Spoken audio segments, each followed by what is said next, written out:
जैसा कि कई बच्चों का ये प्रश्न बराबर रहता है कि बोर्ड परीक्षा 2025 बहुत ही ज़्यादा नज़दीक आ गया है, ऐसे में कहाँ से पढ़ाई करना चाहिए ताकि बोर्ड परीक्षा 2025 में डायरेक्ट मर्ज कर जाए।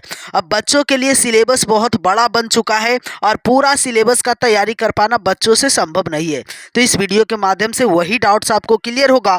अगर आप भी बोर्ड परीक्षा 2025 में सम्मिलित होने वाले हैं तो आप बहुत ही ज़्यादा लक्की हो जो इस वीडियो पर क्लिक किए हो, क्योंकि इस वीडियो में आपको वो खास बातें बताया जाएगा जो बोर्ड परीक्षा से रिलेटेड है और बोर्ड परीक्षा में बच्चों के लिए बहुत बड़ा परेशानी बनते, बहुत बड़ा बाधा बनता है। क्या क्या परेशानी रहता है वो सारा चीज़ मैं इस वीडियो के माध्यम से आपको बताऊंगा और कहां से और किस बुक से तैयारी करना चाहिए आपको अभी से कि बोर्ड परीक्षा 2025 में आप टॉपर के श्रेणी में जा सकते हो। तो सबसे पहली बात तो मेरे प्यारे बच्चों, आपको एक टारगेट बनाना बहुत ही ज़्यादा ज़रूरी है कि बोर्ड परीक्षा मेरा बहुत ही ज़्यादा नज़दीक आ रहा है और जैसा ही बोर्ड परीक्षा मेरा नज़दीक आ रहा है उसी अनुकूल आपको कार्य करना होगा। अब बोर्ड परीक्षा नज़दीक आ रहा है, आप धीरे धीरे आलसीपन करते जा रहे हैं तो आपको बोर्ड परीक्षा में मार्क्स नहीं आने वाला है।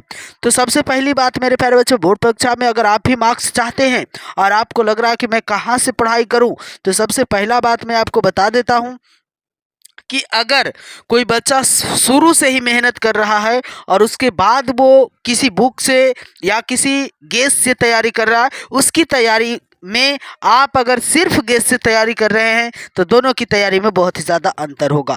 लेकिन अगर कोई बच्चा का पूरा सिलेबस कवर हो गया है, उन बच्चा के लिए मैं पहले बताता हूं कि आपको अब क्या करना चाहिए। तो मेरे प्यारे बच्चों, अगर आपका सिलेबस पूरी तरीक़ा से क्लियर हो गया है तो आपको कुछ नहीं करना है, सिर्फ और सिर्फ प्रैक्टिस करना है।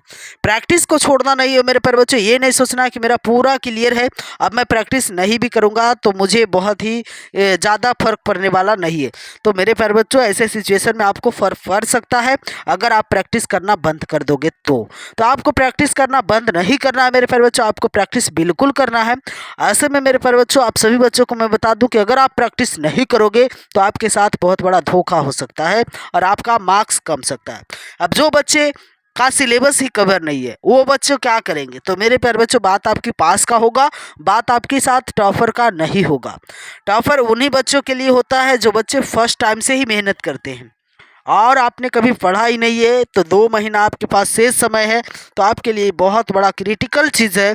तो मेरे प्यारे बच्चों, आपको पास करना है तो पास करने के लिए सबसे बढ़िया बुक और सबसे बेस्ट बुक है कि कम समय में अब आपको तैयारी करना है, क्योंकि आपके पास उतना समय नहीं है कि आप सिलेबस को कवर कर पाओगे।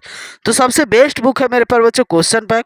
अभी से आप क्वेश्चन बैंक को पकड़िए और क्वेश्चन बैंक से तैयारी करना प्रारंभ करिए। क्वेश्चन बैंक आपके लिए सबसे बेस्ट बुक होगा और आप क्या सभी बच्चे यही बोलते आ रहे हैं कि बोर्ड परीक्षा के लिए सबसे अच्छा अगर कोई बुक है तो वो है क्वेश्चन बैंक। बच्चों के साथ हम हमेशा बताते रहते हैं कि किसी भी तरह का परेशानियां आता है तो वो बच्चे परेशानियां खुद लेते हैं। तो ऐसे में मेरे प्यारे बच्चों, आपको क्वेश्चन बैंक से तैयारी करना बेहद ही ज़्यादा ज़रूरी है। उसके बाद दूसरी बुक का मैं नाम बताता हूँ मेरे प्यारे बच्चों, वो है आपका मॉडल पेपर। मॉडल पेपर ही आपको डायरेक्शन बताएगा कि इस बार बोर्ड परीक्षा में क्वेश्चन जो आने वाला है वो किस ढंग का है और उसी ढंग का आप सेलेक्ट करिए क्वेश्चन बैंक में और उसी तरह क्वेश्चन को याद करिए। और हाँ, एक बात और ध्यान में रखना है कि कभी भी क्वेश्चन को याद करिए तो लिख करके ज़रूर याद करिएगा, क्योंकि मेरे प्यारे बच्चों, लिखने से क्या होगा कि आपका प्रैक्टिस भी होगा और याद भी होगा, लिखने का शैली बनेगा मेरे पर बच्चों। इसलिए आपको लिखना बहुत ही ज़्यादा ज़रूरी है, क्योंकि एग्ज़ाम जो होता है वो मौखिक नहीं होता है, एग्ज़ाम लिख करके ही दिया जाता है और टीचर के पास आपका कॉपी जाता है, न कि आप जाते हैं। वीडियो कैसा लगा कमेंट में ज़रूर बताइएगा। इसी तरह से वीडियो